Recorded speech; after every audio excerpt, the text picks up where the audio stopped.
Well, if you brought your Bibles this morning, you can turn them to Ecclesiastes chapter 7. Ecclesiastes chapter 7. That's where we'll be hanging out this morning. In the world of child psychology, they will tell you that the faster that a kid can self-regulate, the better off they will be. And as they grow up and they learn to self-regulate, so if you have toddlers or older than toddlers or teenagers even, when they start to lose their mind, you get that look in their eyes. If you can help them in any way self-regulate, give them the tools that they need. You know, there's like co-regulating where you just like wrap them up, you know, in your arms or something like that. Or there's self-regulating. You help them with the tools that they need to regulate themselves, to calm themselves down, to cope with whatever stress it is or anxiety it is that they have.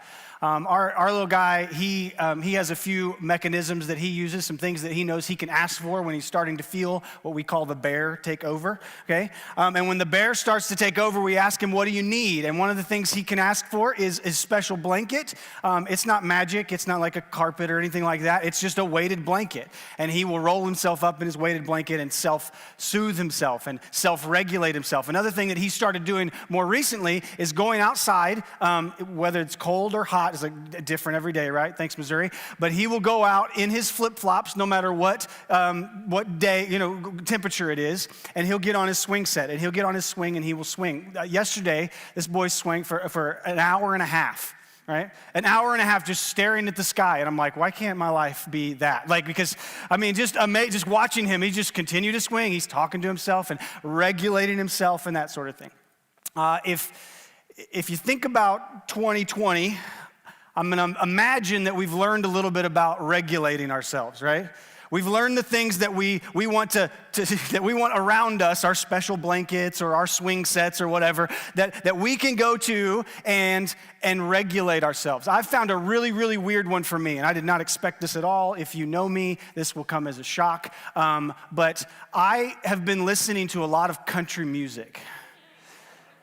And it's like the most bizarre thing. It's soothing. It's like I'll just be driving in the car and I realize that my whole commute, I've been listening to old, like classic country music. We're talking like George Strait, George Jones, like you know what you say, real country music, right? Like I've been listening to country music, and if you know anything about me, like I live in the 90s, like grunge era, and I just find myself like at a stoplight, like jamming out to Friends in Low Places, and I'm like, what has happened? 2020, what have you done to me, right? We've all got things. We've all got coping. We've got some weird ones. We've got some really strange ones. Maybe you can come, up with some in your head. Some of us have really dangerous ones. And so I thought it'd be interesting to jump online.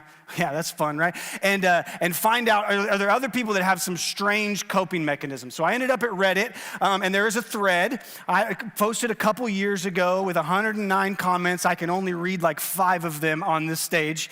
But what is your weirdest coping mechanism?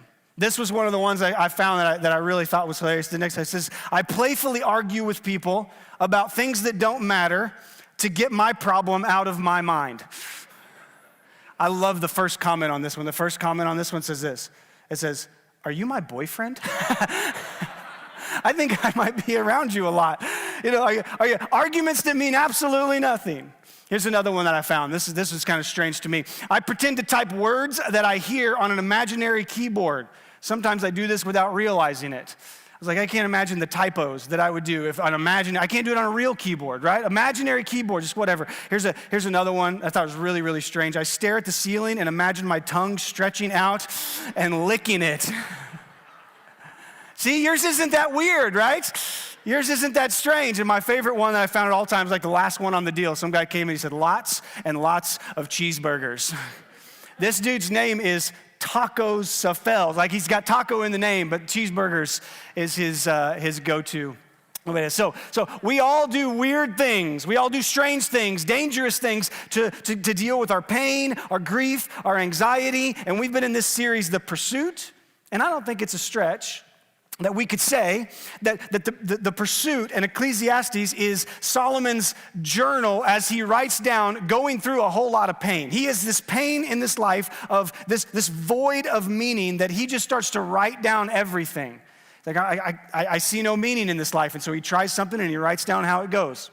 and he tries everything and it fails. He tries pleasure and it fails him. He tries money and it fails him. He tries success and it fails him. He tries women, he tries drinks, he tries possessions, and he tries even more wisdom, and it all fails him.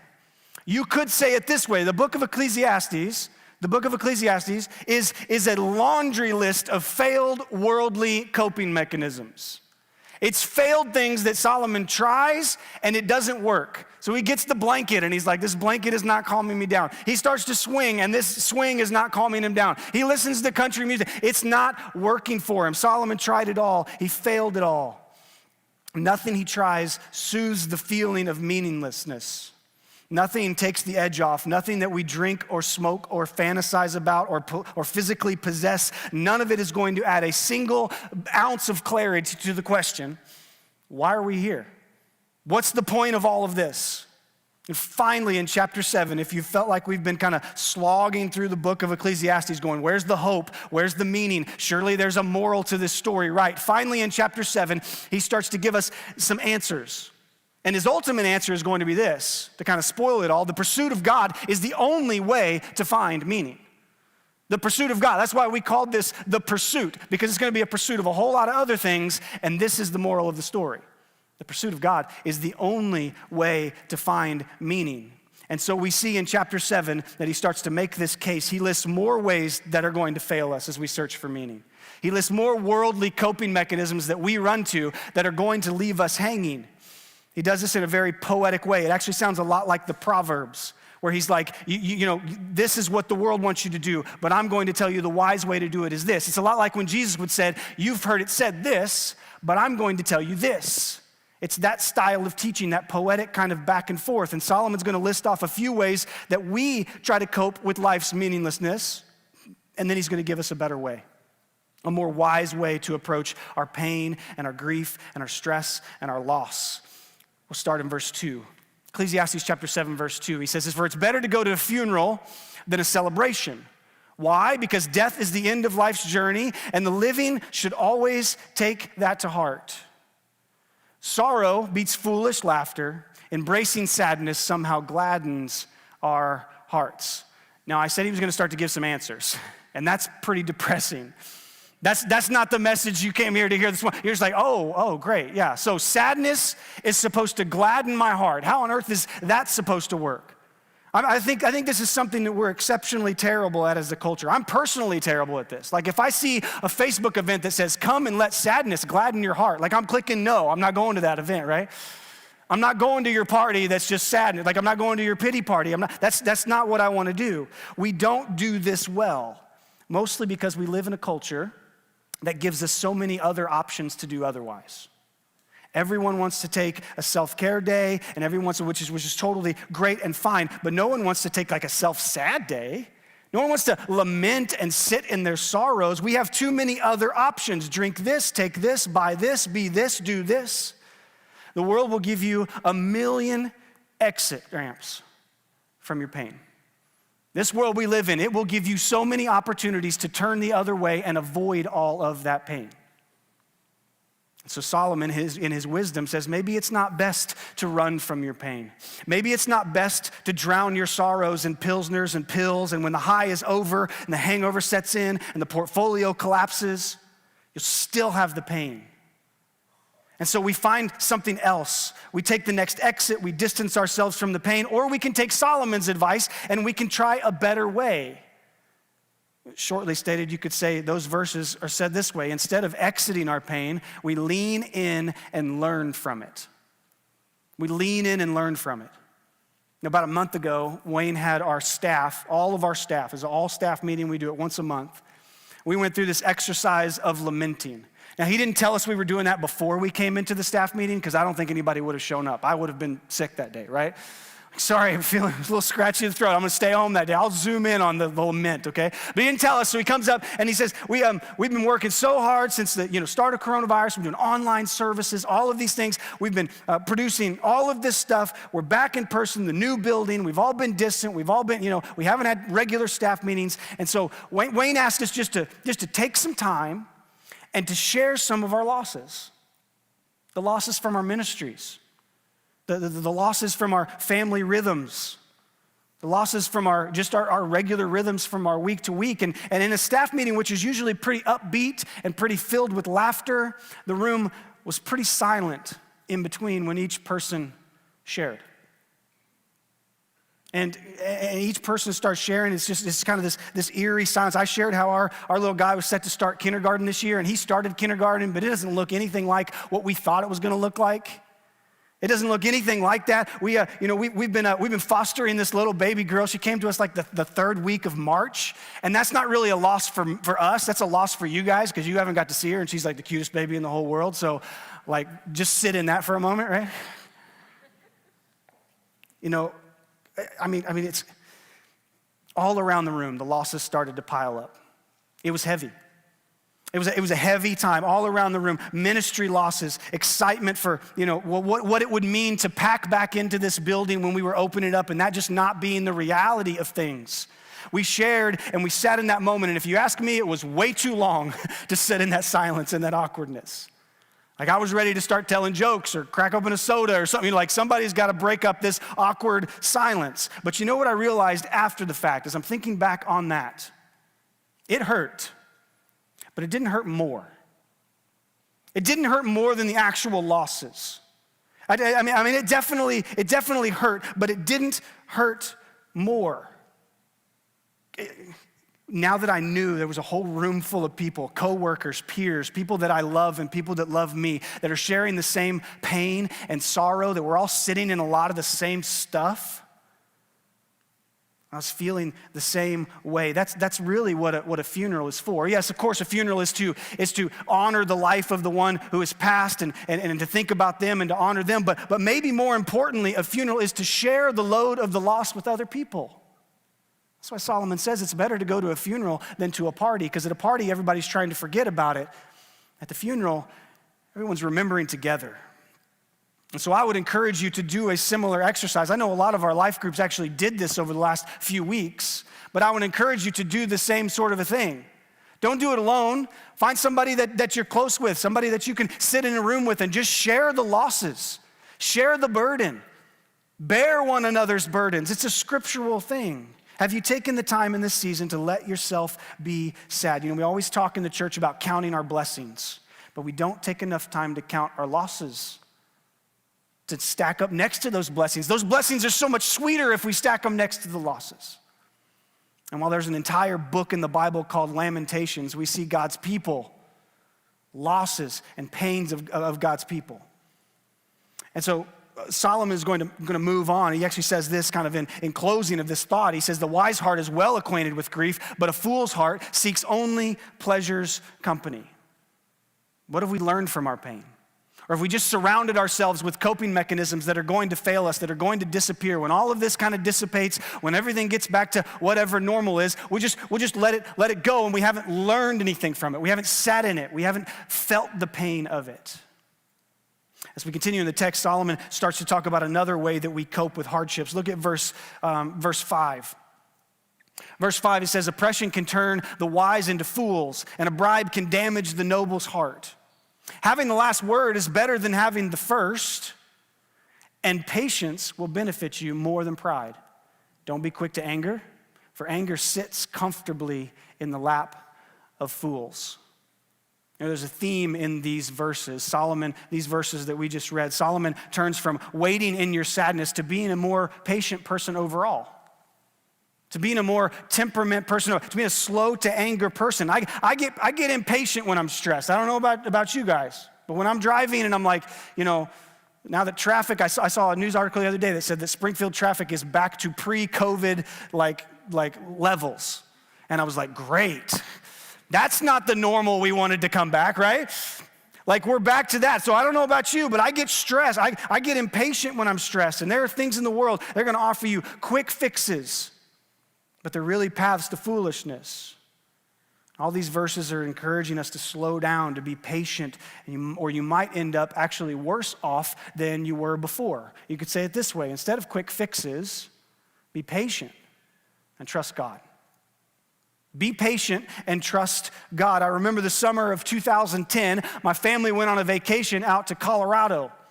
And as we got out there, my wife and I, we flew out there, and my parents drove out there. We were coming from Texas, they came from Missouri, and we didn't want to do the whole, like Kansas, Oklahoma, sort of thing. So we were like, we flew out there, we met them out there, met at the airport, and then we got in the van and we drove. We did all of the sites. We did the Garden of the Gods. We did, Oklahoma City. We didn't do that. That's a long drive.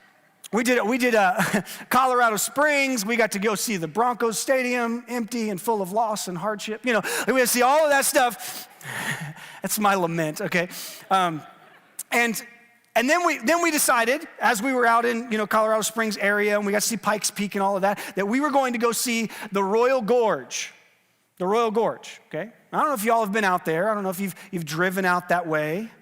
But there is a really easy way to get to the Royal Gorge from Colorado Springs. There's a really easy way. And I don't know if you can see this map very well, but Colorado Springs is kind of like up there somewhere. And the easiest way to get to the Royal Gorge, which Gorge Park is right here, is to take this Highway 50 up here, and right around in here, I can't see it anymore, but there's a road that will take you directly there. Well, we missed that road. We missed it. But my dad and I in the front seats were convinced that we didn't miss it, but we found a what? A shortcut, right? Well, let me tell you what the shortcut to the Royal Gorge is, okay? Because it's a giant hole in the ground, you can't just find another back road. We came all the way around here, and there's another little highway that goes here. This highway turns into a cow path on the backside of the Royal Gorge, and we started in this way. At some point in here, we were like, okay, maybe this isn't a shortcut, but we're still convinced that everybody else went the other way, so it's going to be really crowded. We went this way, so it's going to be great. We're going to have unfettered views. We're going to be absolutely great. We get to this side, and we realize we get to the little toll area, which you can't quite see the bridge or the gorge or any of that sort of stuff yet. You can on the other side. You can watch it without paying. But they tell us this. After about our 2-hour shortcut, it should have taken us about 30 minutes, but our 2-hour shortcut, they told us the only way to cross back over and get from here back towards our destination is to pay. Do you know how much it costs to go across this bridge? It's $30 per adult and $25 per kid. Quick math, that was over $200 for everybody we had in the van. Our shortcut was about to cost us, and a lot of shortcuts do that. It was about to cost us a lot of money. Solomon mentions that quick fixes that our world offer us end up costing us in the end. Verse 5, he mentions oppression and bribery. The word that he uses for oppression there is actually better translated extortion or blackmail, essentially using people. I've heard it said once that you can use your money and love people, or you can love your money and use people. One of those is a shortcut to get what you want. The other is a harder road. The quick fix is to bribe and steal and extort, but Solomon says that this is the way of fools. In verse 7, he mentions anger. Anger sits comfortably in the lap of fools. I actually love that illustration. That it's just going to sit right there in your lap, and it's going to feel like it belongs there. It's going to feel justified and vindicated. It's going to feel righteous when you get angry, and we're going to justify it. I've noticed this as a parent, when I want something done really, really quick, I'll raise my voice and I'll get a little more anger in my voice. I have this, what I call my dad voice, and it has a little grovel in the back of it. So think 90s grunge music, it goes from, hey Hudson to Hudson, it's got a little more to it. Same way I yell at the dog, my neighbors have probably heard that actually. But guess how often that works with the dog or my son? How often does it work? When I raise my voice, when I get angry, it doesn't work. It works just about as well as if when you're sitting across the table from an adult and you start to yell at them, right? That's not gonna get the goal that you want. You might win an argument, but that friend turns into an enemy. You might have won an argument, but you lost a friend. And sometimes I've gotten down on the times that I've gotten down on my son Hudson's level, and I've looked him in the eyes and I've talked to him calmly. Those are the times he tends to respond a little better. Solomon says that anger is going to sit right there in your lap. It's going to be like, you deserve this. If you'll just get a little more angry, if you just push your way through, you'll get your way. I was so thankful for Wayne's words last week at the beginning of his sermon, and we pushed it out online when he reminded us not to give up influence unnecessarily. The way we speak matters. The humble approach you take matters. Trusting God with your money, your feelings, your relationships, those long, hard roads to drive, but the shortcuts and the quick fixes usually end up costing us more. He goes on, which is a really interesting phenomenon, I think. Look at what he says in verse 10. In verse 10, do not ask, where have all the good times gone? Where's all the good country music at, right? Like, where have all the good times gone? Wisdom knows better than to ask such a thing. And so he moves on from quick fixes. Solomon points out this phenomenon that often when we can't fast forward through our pain, when we can't fast forward through the tough things of life, we want to just rewind to before it ever happened.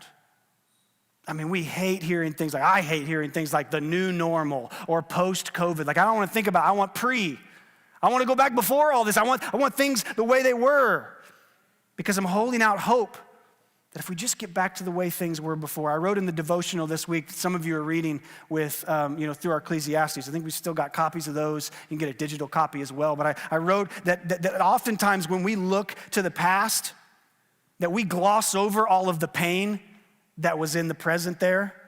Like we forget. We have photo albums that we flip through. And I said this in the Devo. We flip through these photo albums and we're smiling and we're happy and we forget about all of the pain. Someone said it this way: we're a sad generation with happy pictures. Sad generation with happy pictures. And I'll admit it, I do this a lot. I want to get back to a certain point. I mean, the whole country music thing, I started thinking about it, and I realized that that's because a happy point in my life was when I would get picked up from school. We had about a 30-minute drive home, and that's the music that we had. I mean, that's like the only station we had in Houston. So, like, it was that station, 99.3, and we would turn it there and we would listen. And so I would, I remember riding in the car, sunshine on my face, listening to Garth Brooks and George Strait and Tanya Tucker. And so now when I turn on 105.1, the whatever it is, when I find that, like, I listen to that, I put myself back. It takes me back. But I don't think about the bad stuff.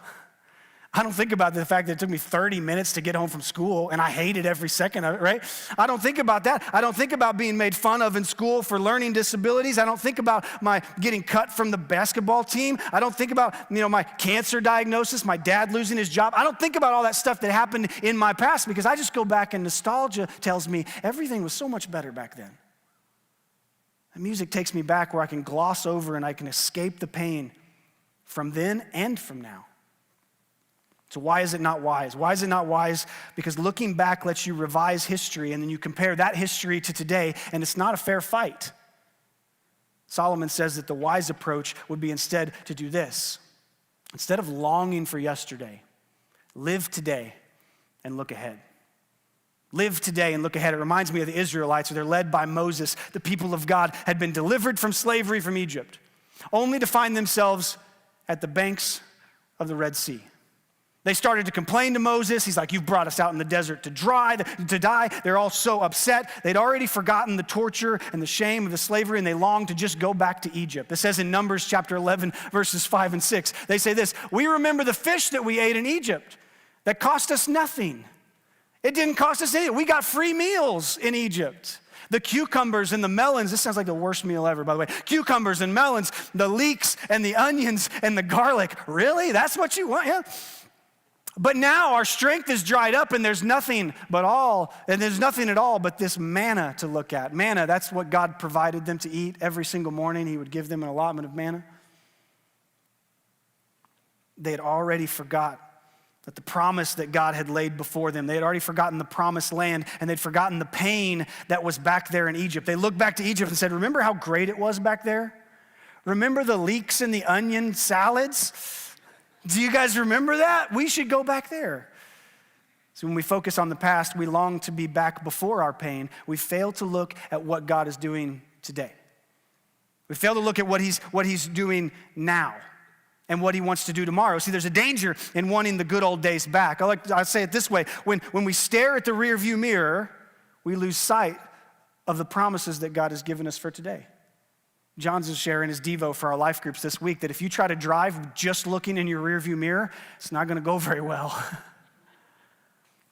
And I know if you kind of pull back and you look at what Solomon has said now up to this point, he seems a little schizophrenic, right? Because, didn't he just tell us not to dwell in the past? And a few verses before that, he told us what? Hang out in the past, count your losses. Hang out at funerals, don't go to the parties, but then look ahead to the future. What is it? What is it? Which is it? Well, this is not gonna be the answer that you want, because it's not the answer I wanted. I'm looking at it, I was like, what on earth? So I'm reading on throughout the text, and here's what he says. The answer is actually both. Verse 18, he says, grasp both sides of things and keep the two in balance. For anyone who fears God won't give in to the extremes. And that's like a whole sermon right there for today, isn't it? That Solomon is imploring us to live life with nuance, fearing God and living a balanced life.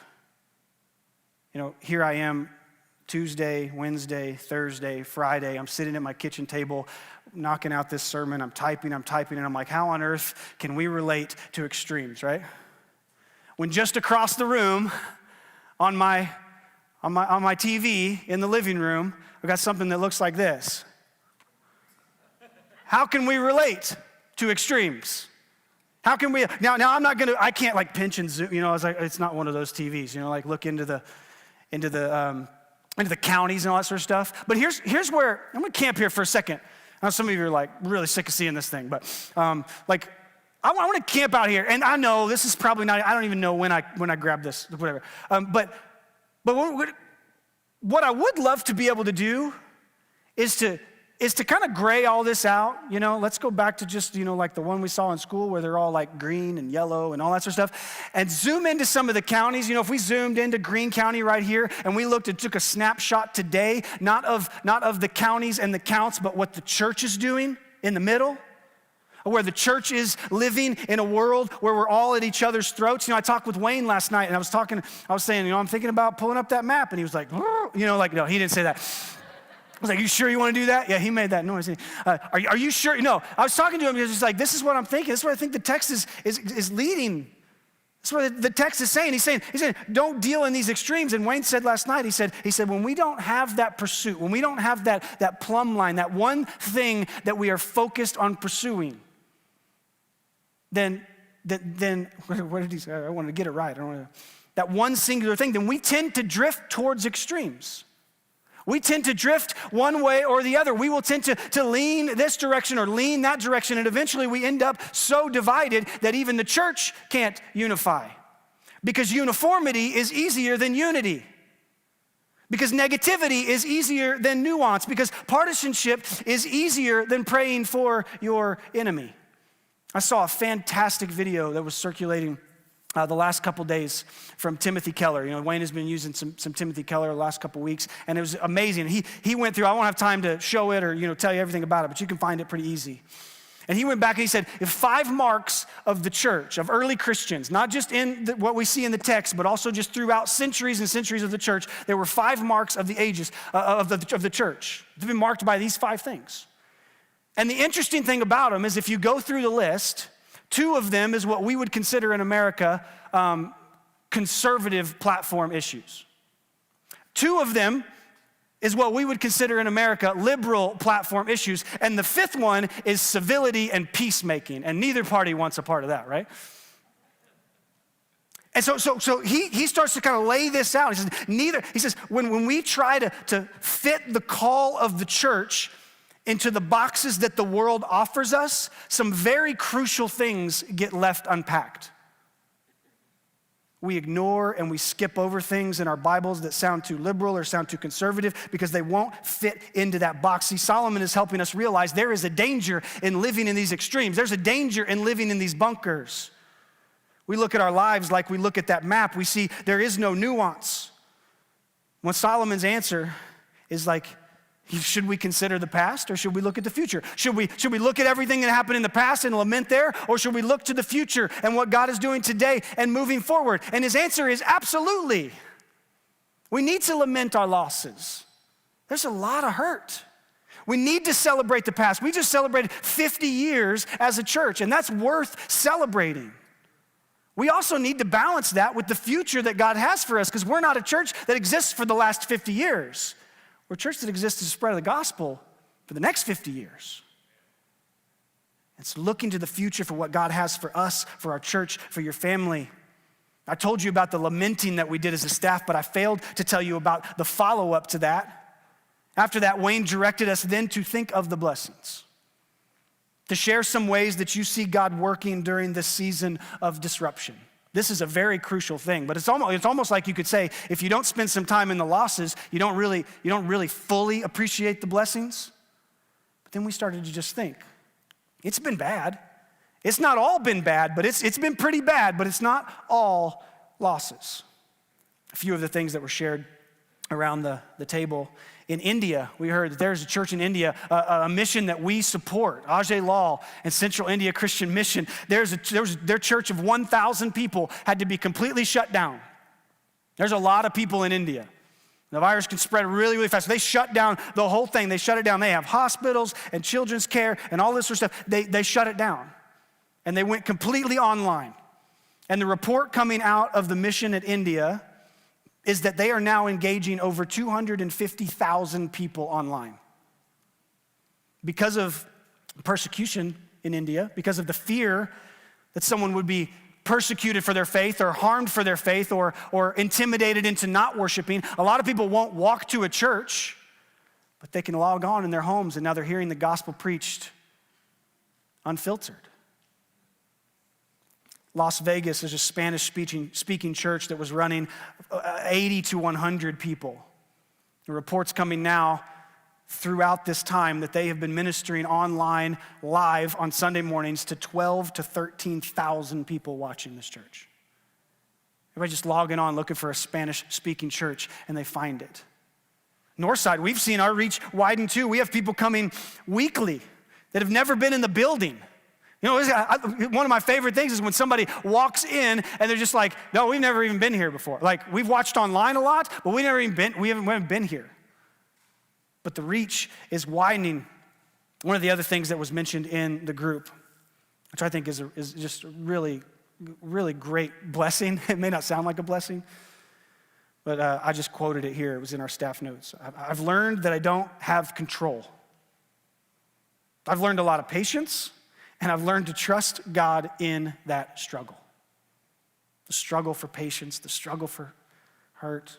Learning from our losses, Solomon says, patiently trusting God, looking to the future that he has promised. The world is going to offer us so many other ways to escape our pain, to run from our pain, to numb our pain, our restlessness, our grief. For our realization that the worldly pursuits that we have are meaningless. And they're not going to add up, but the wise will pursue God because the pursuit of God is the only way to find meaning. There's a few verses that Solomon uses to kind of sum up this chapter. Verse 20, he says this, he says, surely there is not a righteous man on earth who does good and never sins.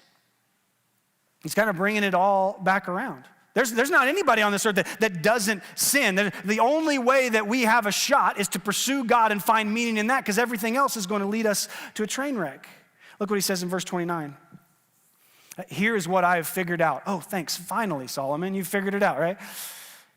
God made humanity for good, but we humans go out and scheme our way into trouble.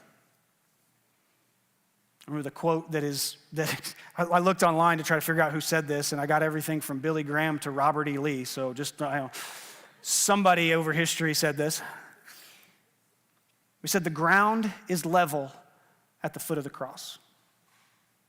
The ground is level at the foot of the cross. This is the reality of it all. Extreme self-righteousness is a sin, and extreme wickedness is a sin. They're both schemes that are failed attempts to find meaning. And so this morning, as we come to the foot of the cross, none of us are standing higher than the other. Solomon just said, there's nobody who's righteous. Nobody goes through this life without sinning. Nobody goes through this life without that sin. And so this morning, as we kind of transition to our communion time, as we come to the foot of the cross, none of us are righteous.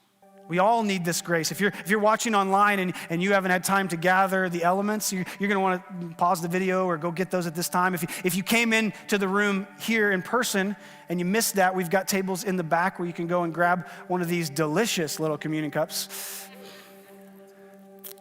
We'll go ahead and just all open them together because I love that sound. But really, communion is what we were just talking about. That nuanced tension, that living in the middle of something, because it is a lament. It is a lament to look back to the cross of Jesus who died for our sins and the schemes and the trouble that we put ourselves in. But it's also, on the other hand, it's a look forward to the promise that God has given us through the body and the blood of his son Jesus in that sacrifice. And so this morning we lament and we celebrate. We hold these two things in our hands, lament and celebration, sorrow and joy. We attend the funeral of Jesus, but we know that that's not the end. And so this morning, as we lament and celebrate, we're going to take just a short, silent time of reflection, and then we'll take communion together.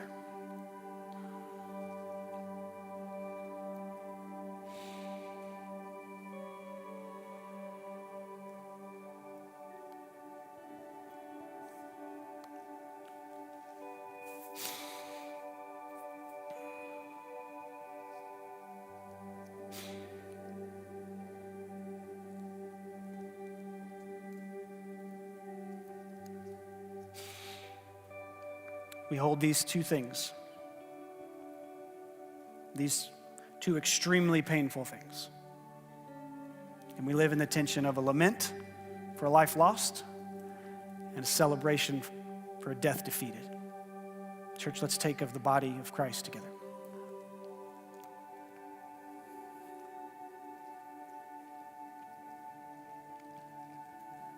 And in the same way we lament the blood that was shed, and we celebrate it, that it covers a multitude of sins. Church, let's take the juice together.